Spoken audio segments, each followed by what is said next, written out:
Alrighty, so here's the 2010 War for Cybertron Deluxe Bumblebee from the Generations line.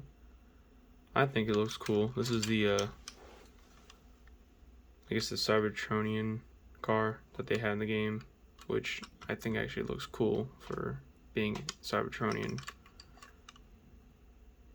But yeah, you got some cool details here. He does real nice, I will say that. I mean, not that well on this table because it's wood, but you know, it's got the nice detailed wheels. I don't know if it would have been better if they painted it or just let it be sort of like see through a little bit on the red, but I think it works fine. You got a nice Autobot symbol right there. Don't know how clear that comes up on camera, but it's there, trust me. You have that.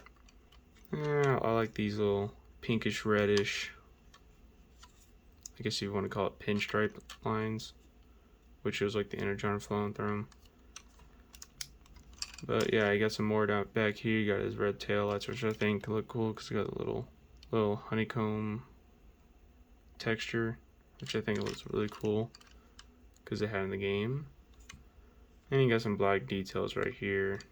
Black details all over the car. And yeah, it's nice. Here's the bottom. Got his legs. Got his little head back there. And then you have like his arms tucked away in there, which I think it works for this car. I think it just, the way they made the transformation is, I think it's just great. I've heard people say it's difficult to transform. I don't think so. Especially the way I do it. I like tuck the arms away first and then do the legs. And then after everything's done, I tuck it into this other overhead piece, I guess. So I think other people do it the other way around. Could be wrong, but we also have some red details right here. Again, that honeycomb. Actually, is it honeycomb? No, it's not. That's actually different. I didn't even know about that. It's more of like triangular. I was thinking it was like the same thing as back here, but I guess not. That's pretty cool. But for comparison, we only have one comparison, and that is the reissue Bumblebee. Obviously, he's smaller, but there you go, just a little comparison. He goes about maybe just over halfway. Yeah, just over halfway. But yeah, here's the bottoms of them both. Obviously, this one's going to be covered at the bottom because it's G1. It doesn't transform much like this one does. But yeah, you have that. So let's just start transforming them, why don't we? So first you want to go to these panels right here, the wheel wells. They tab in right here, and they also tab in, so you can see it clearly, it goes under that little lip, under the, I guess where the kneecap would be. It's like under there. So you want to bring this out slowly so you don't break that off. And then you will have that. And you can bring it out like that. Next we will go over to the other side, do the same thing. So you want to untab it at the front. You could probably do it the underside too, but I prefer to do it here. Just more controlled. So once you have that under or untabbed, you can do the same thing over here. Just don't want to snap it off. Just untab it like that. And then we can slide it out just like that and just set them off to the side just so they don't break at these joints right here when they catch on something. That's what I like to do. Next we can go to the legs. You want to untab them right here, and there might be one up here. I don't think so, but just want to untab them. And they also are pegged in somewhere down there. But you want to basically just get these out of the way. And you just want to tug on them just a little bit because you don't want them, again, to break. So you have the little peg and port right there. That's what you want to unpeg. You can also grab his gun out. That's where it stores. There's like a little tab system right there. Get that out in a minute. But once you do, you just want to bring him out, and then you can pull out his gun. Just a little gun. And then you can go to this side too. Untab him from right here and here. And also pull him out from the port.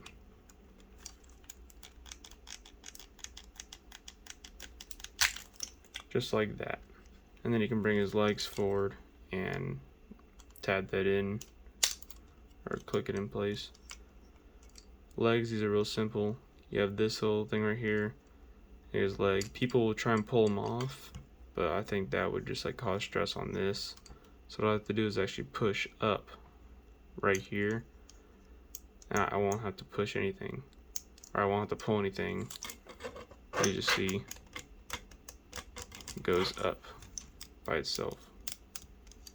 Just keep pushing up, and then once it gets free, then you can pull it a little bit like that, and then the wheel will just automatically fall down. And then you can bring the foot around, and then bring this little panel and tab it / peg it into place. You can bring that leg down, you have a leg all done. Same for this side, just push up on here. You do have to get free, so you may have to pull a little bit, but I didn't need to this time. Just want to get it fully pulled out. Again, the wheel will fall back in on its own. Bring the foot around and peg that in right there.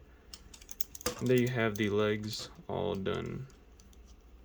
I wish they had this system on the newer Bumblebee, but they didn't. And I think the figure suffered for it, but it is what it is. Then we can go to the back / arm portion. You want to bring out the arms. You can also pop this out and up, just like that. And then we can bring the arms out and unpeg them, or untab them. There's a tab that goes right there. You can untab them as you pull them out, just like that. And you can, for the arms, you can just collapse these little pieces, just like that. You can bring them down, rotate them, and you have the arms all done. Then we could take this, crack it, bring it down, flip the head up. You have to actually push it forward a little bit to get it around like that, and then you can set it back again. And this, you just want to, I believe, push this little rail. You want to slide it forward, so you have the little gap right there, and you just set it against his back. And I believe that is it. You may have to bring it, I think it's actually better down though. It probably looks better. I'll do that. And there you have Generations War for Cybertron 2010 Bumblebee in Royal mode. And I think it looks cool. So, we'll just get on with articulation. So articulation, the head, full 360, it's on a ball joint. You got a ball joint right here at the shoulder. Got a little hinge right here and at the here. So you have 2 hinges right there to get to that full range.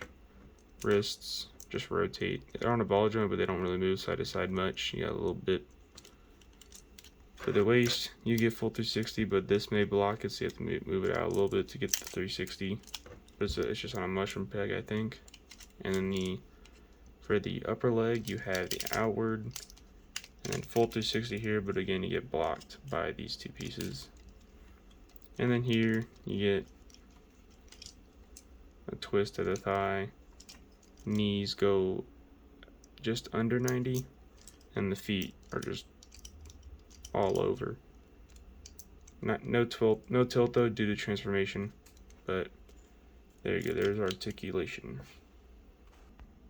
So for size comparison, we'll bring out the 2010 War for Cybertron Optimus. And I think Optimus is a little short, or Bumblebee's too big. I think they made Bumblebee too big. But, I mean, it's fine. It's an older figure. What are you complaining about? But, there you go, you have that. And if we get this video up to above average likes, maybe like 5 likes, I'll do another review on him since the transformation video was kind of whack. But here you go, we have the 2010 Megatron, which again, I think Bumblebee's too big, but it's okay, I don't mind. There you have that. And again, we have the reissue Bumblebee. Goes up to about as just under his waist, maybe like mid-thigh. But there you go, there's the comparisons. And like I said, he came with a gun, so what you can do, but this is one problem right here. The thighs, due to transformation, this gets loose a little bit. I have a little bit of looseness on both legs. He's still poseable fine, but you wiggle him just a little bit and it just flops. But not too big of a deal. But you can give him his gun, it just tabs in or pegs in right here on his either hand. And he's got his gun, which I think looks, it looks alright. Wish they could have gave him the correct one, but it is what it is. They did what they could. But yeah, and he also has his flip out blades, which he did not have in the game. He had just a sword. But I think this is a cool idea. You want to just, they're on ratchets, but you can flip them out, which I think is cool, and I think they should have at least tried to get the sword red on the newer figure, because they gave him correct gun and the sword, but there's no paint on him at all.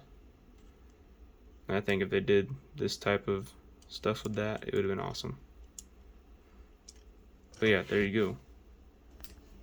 So that is the review for the 2010 Generations Deluxe Class War for Cybertron Bumblebee. If you enjoyed it, please like, subscribe, and comment. And yeah, check out my other playlists. I just updated everything. And so yeah, we got more formatted playlists where you can find everything specifically instead of searching through all the videos.